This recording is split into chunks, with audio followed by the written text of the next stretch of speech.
Antes de retornarmos para o exercício da última aula, pessoal, onde nós resolvemos inicialmente pelos métodos da trigonometria, vamos trabalhar agora com componentes retangulares de uma força e vetores unitários. Essa é uma forma mais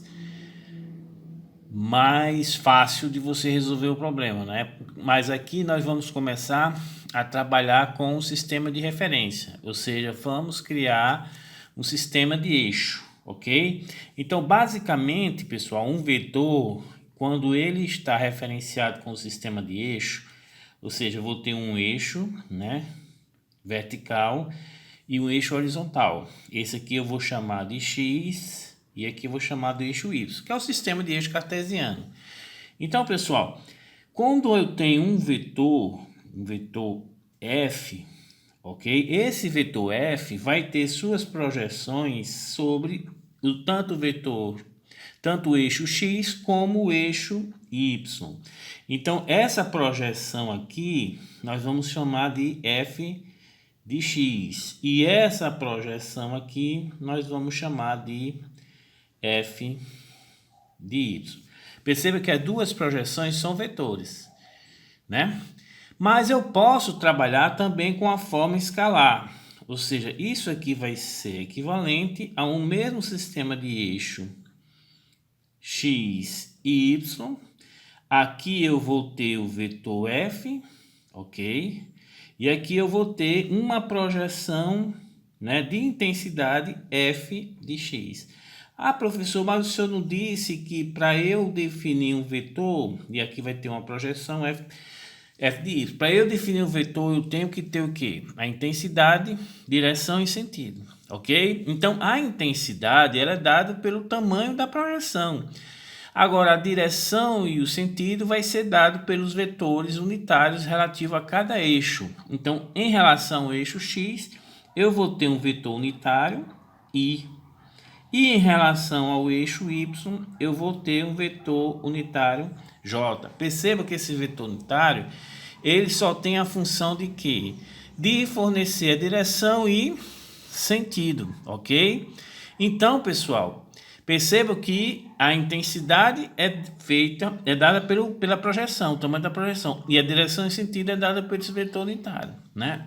Aqui nós estamos trabalhando com a força no plano. Depois nós vamos trabalhar no espaço, onde eu vou trabalhar com o sistema de x, y e z.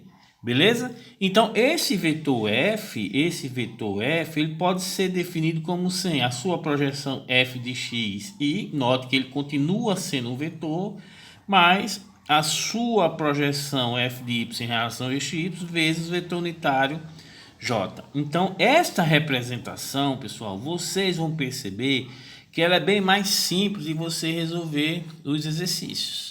Beleza?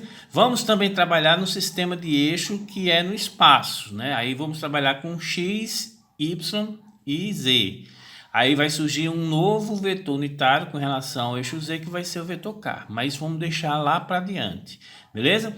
Perceba que a partir disso aqui, pessoal, você começa a facilitar a questão de operações com vetores. Ou seja, se eu tenho um vetor A e esse vetor A, olha aqui o vetor, olha essa notação. Ó. Pessoal, isso aqui, se você no curso de matemática não especificar que isso aqui é um vetor, aí você, porque eles são muito rígidos, então eu gostaria que vocês continuassem com essa rigidez, muito embora eu não, vocês vão ser engenheiros, não vão ser matemáticos, mas é importante a gente manter essa notação matemática, que eles são bem rigorosos com relação a isso aqui. Então, esse vetor A vai ser igual a de x i. Isso está certo? Não está. Você tem que colocar uma setinha para dizer que esse i é um vetor. Ele é um vetor unitário, ou seja, tem uma intensidade igual a 1. Então, note que quando ele multiplica esse 1 por o a de x, ele fica sendo o a de x. Então, é uma vantagem muito grande você ter um vetor unitário, né? Porque ele tem uma intensidade igual a 1. Então, ele só fornece o que? Direção e sentido. Mas a de j, ok? Se eu quero saber a soma desse vetor A com o vetor B, que vai ser quem? B de x e mais B de yj, a soma desses dois vetores, olha como fica fácil, ou seja, vetor A mais vetor B, isso aqui vai ser o que, pessoal? Vai ser o somatório das projeções em x, né, ó, e mais o somatório das projeções em yj. Então, fica bem mais simples vocês trabalharem. Um exemplo, se o meu vetor A ele é igual a 3i menos j, e o meu vetor B vai ser igual a i mais 4j, se eu quero vetor A mais vetor B, isso aqui vai ser igual a quanto? É só eu fazer o somatório dos índices que estão primeiro em relação a x. Do A é 3. Do B é 1. Então, 3 mais 1, 4i. Ok? Em relação a y, do A é menos 1 e do B é 4. Então, menos 1 mais 4 mais 3j. Então, note, pessoal, que as operações são bem mais fáceis, né? Vamos trabalhar também com produto escalar e também com produto vetorial, mas vamos deixar quando a gente trabalhar com um espaço. Aqui nós estamos trabalhando apenas no plano. Então, nós vamos ter que representar um sistema de eixo X e um sistema de eixo Y. Professor, esse sistema de eixo X e Y é obrigatório sempre ser ele? Não, pessoal. O sistema de eixo que vocês vão utilizar como referência é de vocês. Então, vocês vão utilizar de forma que facilite a vida de vocês. O sistema de eixo artesiano é bom? É bom, mas pode ser ter situação em que ele vá dificultar a operação. Então, você pode mudar para um sistema de eixo tangente normal, tá entendendo? Ou um sistema de eixo esférico. Então, isso depende da sua capacidade de interpretar qual a situação mais simples da resolução daquele exemplo. Beleza, pessoal? Então, vamos continuar utilizando as componentes retangulares de uma força, né, para o exercício que a gente terminou, dando continuidade ao exercício que a gente teve na última aula. Outra forma, pessoal, de nós resolvermos esse problema vai ser utilizando componentes retangulares de vetores. O que é isso? Nós vamos admitir dois eixos, né, para a gente se orientar. Primeiro eixo vai ser o eixo X, que eu vou trabalhar isso aqui como sendo o eixo na horizontal. E segundo eixo vai ser esse eixo aqui, que eu vou tratar como sendo o eixo Y. Ok, pessoal? Alguém vai questionar, mas esse eixo Y não está para baixo? Pessoal, o sistema de referência é seu. Você admite o que você quiser. Ok? Então, para mim é mais conveniente colocar o sistema de eixo Y para baixo. Então, tudo ok, beleza. Ok? A gente vai ter apenas o cuidado quando for trabalhar no espaço para que esse sistema de eixo seja destrógeno. Ok? Então, está aqui o nosso sistema de eixo e a gente vai aplicar, pessoal, o que a gente chama de vetores unitários em relação a esse eixo. Em relação ao eixo X, nós vamos adotar o vetor unitário I, né? E com relação ao eixo Y, vamos adotar o vetor unitário J, ok? Sempre, não é apenas o vetor unitário, igual a 1 não, de intensidade 1, ele é também positivo, ele é mais 1, ou seja, está no sentido que nós adotamos como sendo positivo. Então, pessoal, eu posso escrever esse vetor de 2 kN, de 3 kN, utilizando a projeção desses vetores sobre esse eixo. Então, vamos lá, por exemplo, se eu quero determinar qual vai ser o vetor F de 3 kN, aí nota que a gente está trabalhando com o vetor, não esquecer de colocar a setinha em cima. Então vamos lá, esse vetor de 3 kN, pessoal, que é isso aqui, perceba que a projeção dele, tanto em X como em Y, estão no mesmo sentido que nós estamos considerando como sendo positivo, ok? Então todas as duas projeções vão ser positivas, então todas as duas componentes vão ser positivas, ok? Então perceba que em relação a X, essa é a projeção desse vetor de 3 N, que com relação a esse ângulo de 60, ele é cateto oposto. Então, essa projeção vai ser o quê? 3 kN vezes o seno, como é cateto oposto, né? De 60. E sempre, pessoal, eu utilizo as unidades. É muito bom vocês começarem a utilizar as unidades nas expressões, porque você pode fazer uma análise dimensional, né? E isso vai ser bastante importante lá na frente, vocês vão perceber. Isso aqui é projeção em relação ao eixo X, então vetor unitário I, ok? Com relação ao eixo Y, também vai ser positivo, sendo que com relação ao eixo Y vai ser o cosseno, não mais o seno, porque é o cateto adjacente, ok? Então vai ser mais 3 kN vezes o cosseno de 60 J.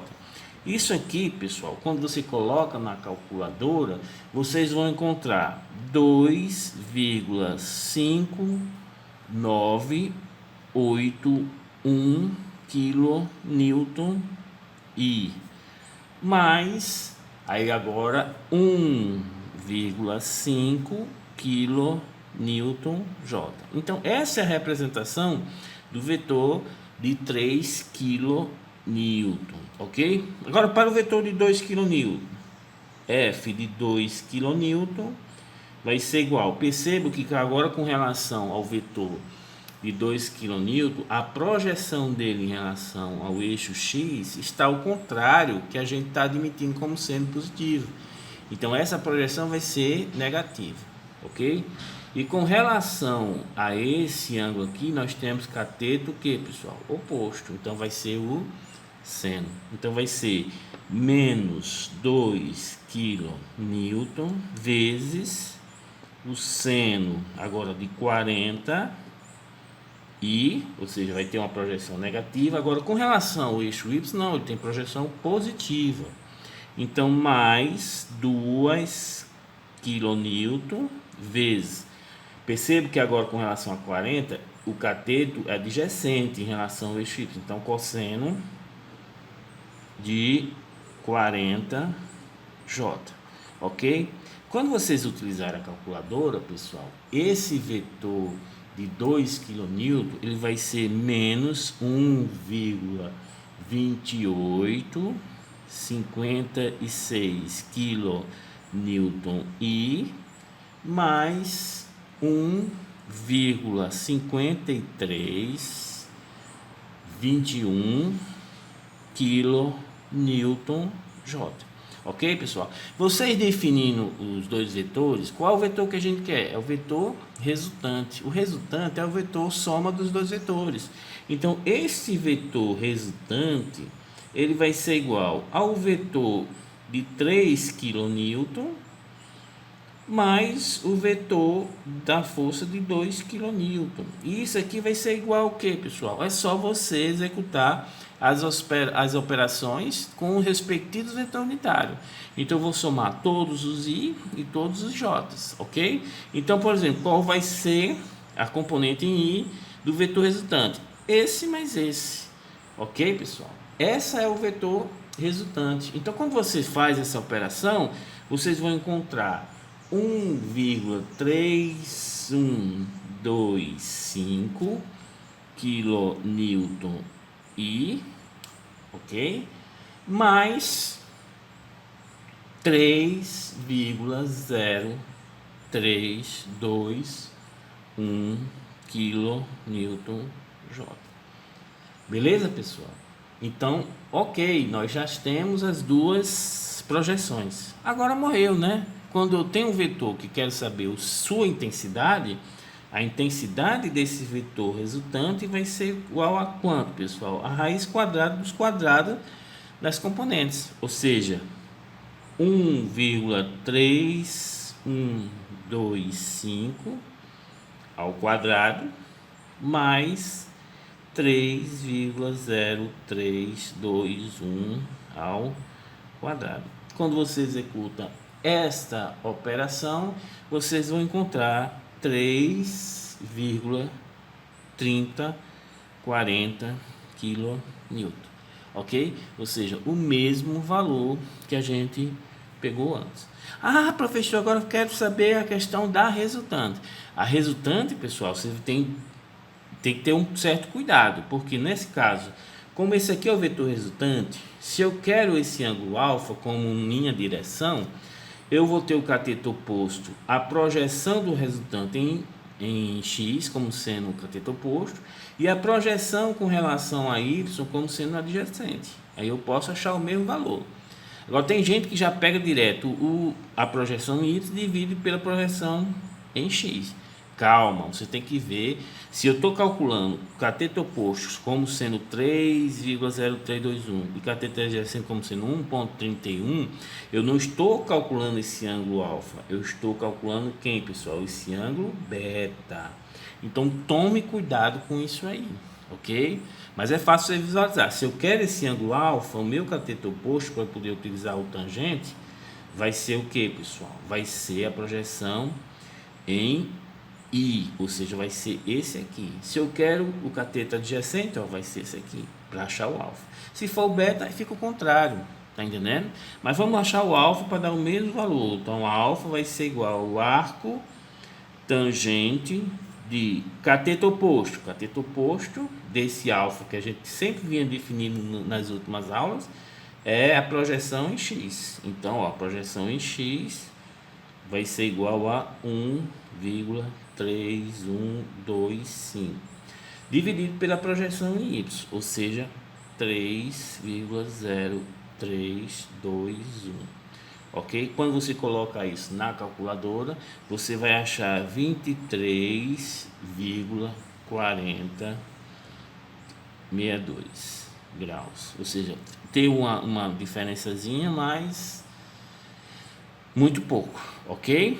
Então, pessoal, perceba que dependendo de vários tipos, de várias formas de você resolver uma questão de soma de vetores ou produtos vetoriais, né? Ou vetores, ok? Aqui a gente está trabalhando com ponto material, né? Então vocês podem verificar que a linha de ação de todos os vetores, elas são concorrentes num ponto. Então não vai ter nenhum vetor cuja linha de ação vai passar fora desse ponto. Aí você já vai trabalhar com um corpo material, não com um ponto material como é relativo ao capítulo 2. Ok? Então vamos para o próximo exercício.